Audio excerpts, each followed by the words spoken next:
अस्सलाम वालेकुम। नमस्ते सर, उम्मीद करता हूँ फिट होंगे, बेहतरीन होंगे, अपनी लाइफ अच्छे से एंजॉय करोगे हम तीनों की तरह। देवों के देव महादेव एपिसोड है जी 345 और सेकंड पार्ट है। लाइक शेयर सब्सक्राइब करते स्ट्रेट चलते हैं वीडियो की तरफ। इनका नाम राणा मोहम्मद अली, मोहम्मद समीर खोखर। Let's start.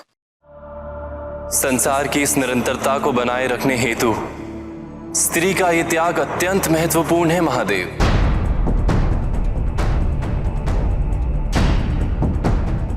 पहले जहां जन्म लिया उस परिवार को सुख दिया और फिर विवाह के पश्चात एक नए कुल को सुख देने चली गई।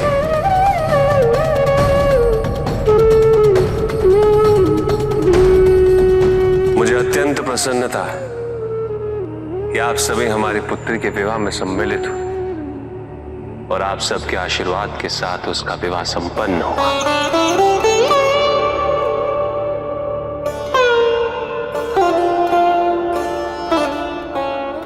ऋषि वशिष्ठ, अशोक सुंदरी के विवाह आयोजन में आपका और आपकी पत्नी का योगदान बहुमूल्य था। हम आपका धन्यवाद कैसे करें? धन्य तो हम हुए माता कि आपने हमें इस योग्य समझा।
आपने क्या समझा दिया दशानन को? वो तो महादेव की तपस्या में बैठ गया। ऐसे में वो महादेव के क्रोध का नहीं, पुनः उनकी कृपा का पात्र बन जाएगा। वो देवराज, आपने कभी बीजारोपण होते हुए देखा है? बीजारोपण? किंतु उसका मेरे प्रश्न से क्या संबंध है मुनिवर? ये मेरे प्रश्न का भी उत्तर नहीं है देवराज। बताइए, आपने बीजारोपण होते हुए देखा है? बीजारोपण में क्या है? अनेकों बार देखा है मैंने। तो क्या उस बीज से तुरंत ही वृक्ष फूट पड़ता है? किंतु मैं क्या पूछ रहा हूं मुनिवर, और आप कहां बीजारोपण? देवराज, मैंने दशानन के मन में हमारी योजना का बीजारोपण कर दिया है और यह तपस्या इस बात का प्रतीक है कि जड़ें फैलनी आरंभ हो चुकी हैं। अर्थात ये तपस्या दशानन के संकल्प की दृढ़ता का प्रत्यक्षीकरण है। मत भूलिए देवराज कि हम दशानन से जो करवाना चाहते हैं उसके लिए उसके पास अपार शक्तियों का होना अति आवश्यक है, और ये शक्तियां उसे केवल तपस्या से ही प्राप्त हो सकती हैं। नारायण नारायण।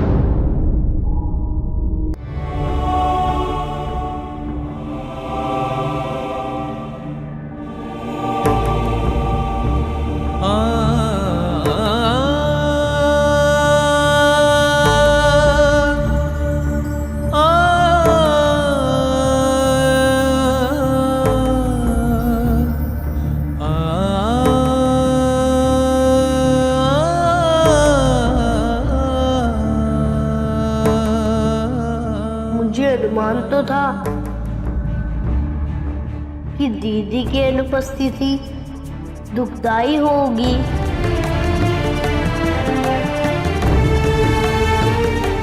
किंतु उस पीड़ा का रूप इतना तीव्र, इतना असहनीय होगा, इसकी कल्पना मैंने नहीं की थी।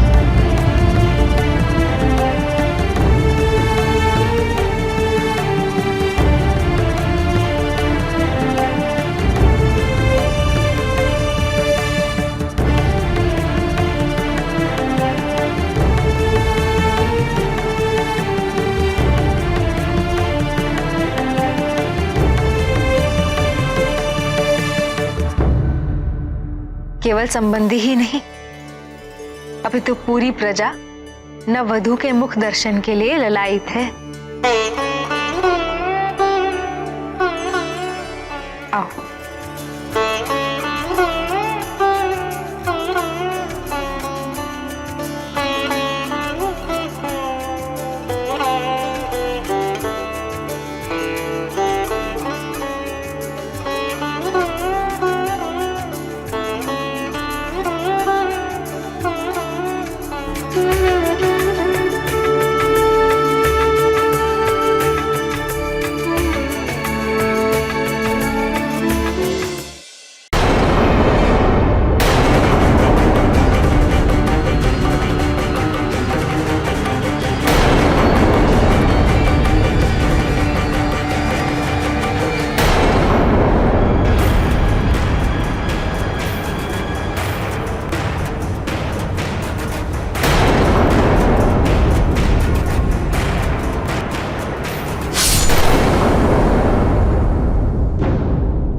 सुख की अनुभूति उसके मुख पर प्रत्यक्ष हो रही है।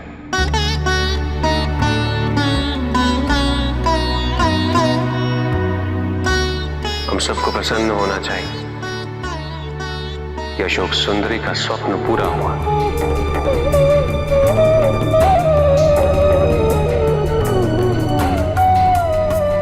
अशोक सुंदरी का विवाह संपन्न हुआ।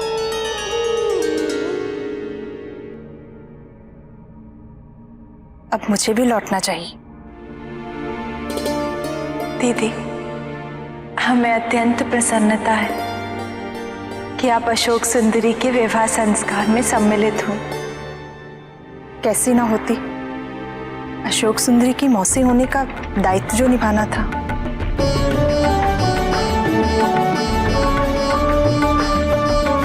अब हमें आज्ञा दीजिए महादेव।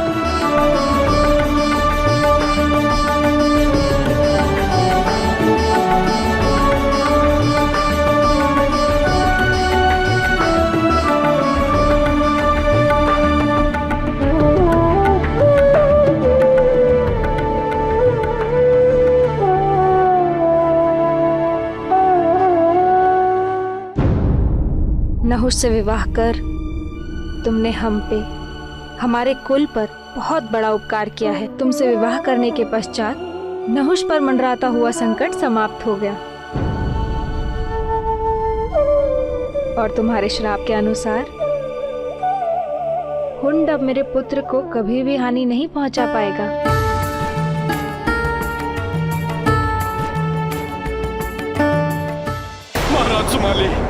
महाराज सुमाली, मैं थक गया हूं। स्वप्न में नहुष के हाथों बारंबार मृत्यु को प्राप्त होने की यातना में सहन नहीं कर सकता। मरने व मारने का समय आ गया है। मारने का समय तो बीत चुका है हुंड। अब तो केवल मरने का समय शेष रह गया है। तुम्हारी मृत्यु के लिए जो विवाह अनिवार्य था वो तो हो चुका। नहुष अशोक सुंदरी का पति बन चुका है। मैं तुम्हारी कोई सहायता नहीं कर सकता।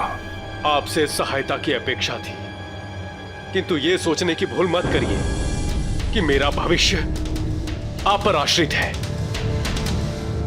मैं नहुष का वध नहीं कर सकता, ना सही किंतु मेरे पास अन्य शक्तिशाली असुर हैं जो मेरे लिए कुछ भी कर सकते हैं।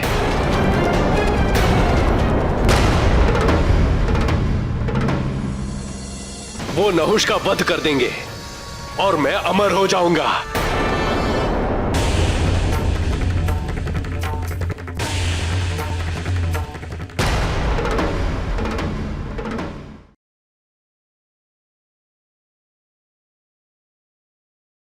सबसे पहले तो एक चीज़ और मेंशन कर दें कि दोबारा से हमने यही शुरू कर लिया। अब कुछ लोग कहेंगे कि दोबारा शुरू कर दिया है, क्योंकि लास्ट वीडियो जब अपलोड की थी तो सब कमेंट्स जो हैं वो यही आए थे कि हम भी छोड़ने लगे हैं, इसको कंटिन्यू रखो, कम से कम कुछ एपिसोड और जो है कंटिन्यू रखो।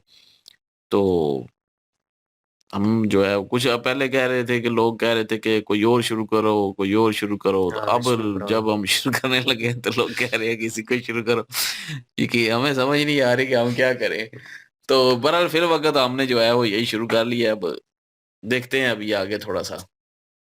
बिल्कुल जी।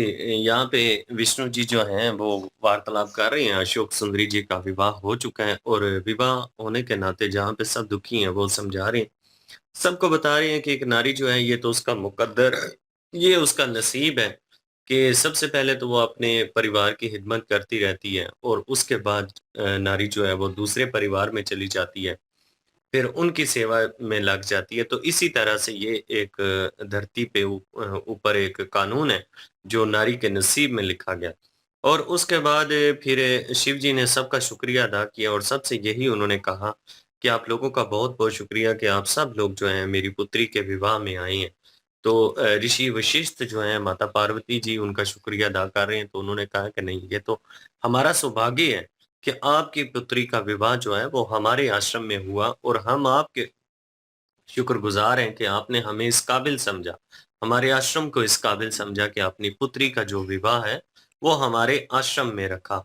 और ये सारी जो स्थिति है ना इसमें गणेश जो हैं वो बहुत ज़्यादा दुखी हैं, क्योंकि अशोक सुंदरी जो हैं उनके जाने के बाद गणेश जी भी कैलाश पर्वत पर जब सारा परिवार आया है, तो वो यही कह रहे हैं कि मैंने तो सोचा नहीं था ये कि इतना ज़्यादा दुःख होगा। ये तो मुझे पता था कि अशोक सुंदरी जो हैं, उनके जाने के बाद दुःख बहुत ज़्यादा होगा, लेकिन इतना ज़्यादा होगा ये अनुभव नहीं किया था।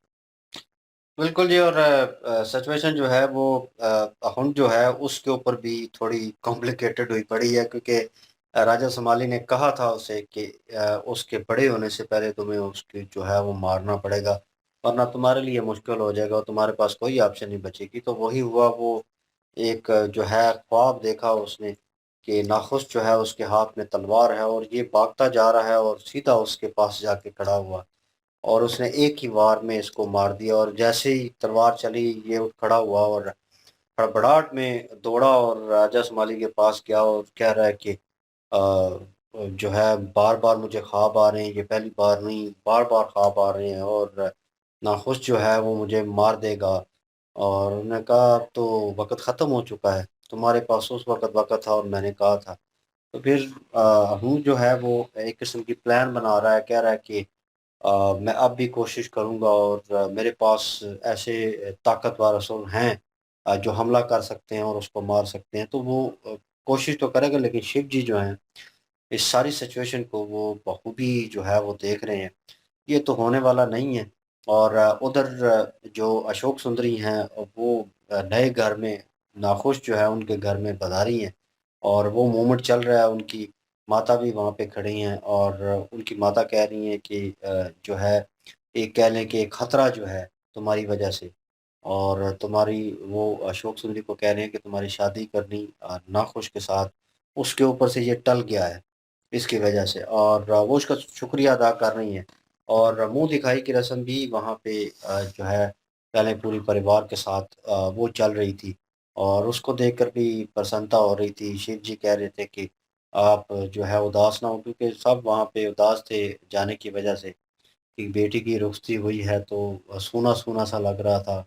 हर कोई अपने-अपने जज़्बात के जो है इज़हार कर रहा था, लेकिन शिव जी कह रहे थे कि उनके मुख के ऊपर प्रसन्नता नज़र आ रही है। उन्होंने एक्सेप्ट कर लिया और वो खुश हैं इस फैसले से और वो मुझे नज़र आ रहा है। तो भई शिव जी ने कहा है तो सभी एक्सेप्ट करेंगे उस चीज़ को, लेकिन गणेश जी जो हैं वो इनर डीप सोल जो है वो कहीं ना कहीं फील कर रहे हैं इस चीज़ को, क्योंकि सबसे ज़्यादा वही मजाक करते थे और शुगल मेला और उनके साथ उनको चिढ़ाना, उनको तंग करना, कार्तिकेय जी जो है उनके साथ मिलकर, तो अब उनको ही सबसे ज़्यादा जो है फीलिंग होगी, इस चीज़ की कमी महसूस होगी। बिल्कुल जी, कैलाश पर्वत पे जो है वो कमी फ़ील तो हो रही है सबको। और गणेश जी कह रहे थे कि मुझे स्मरण था कि अनुभव था कि मतलब कमी महसूस होगी और दुःख पीड़ा होगी, लेकिन इतनी होगी कि सहन नहीं हो रही और बर्दाश्त से बाहर हो रही है। तो वो सारे दुखी हैं।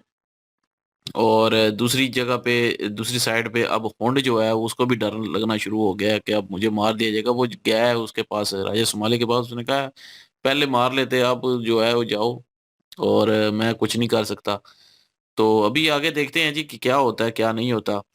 तो बिल्कुल जी, नेक्स्ट पार्ट पे चलते बिल्कुल। हैं, तो लाइक शेयर सब्सक्राइब कर दीजिएगा। इंशाल्लाह मिलते हैं नेक्स्ट वीडियो में, अपना ख्याल रखिएगा, दुआ में याद रखिएगा, तब तक के लिए अल्लाह हाफिज़, पीस।